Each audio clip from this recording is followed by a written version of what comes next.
ఆధ్యాత్మిక సాధనలో ఉన్న వాళ్ళందరి నోట్లో నుంచి ఒకటే మాట ఏమంటారో తెలుసా?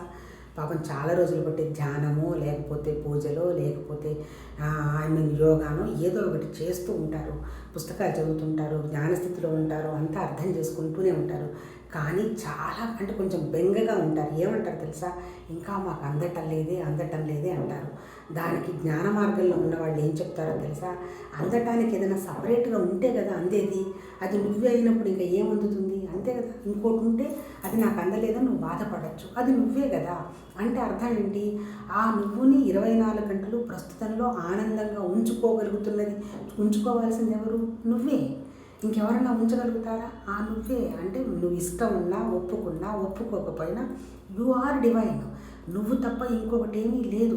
అందుకని నువ్వు చేయాల్సిన పని ఏంటి? సర్వవేళ హ్యాపీగా ఉండడం, ఆనందంగా ఉండడం, ఆనందాన్ని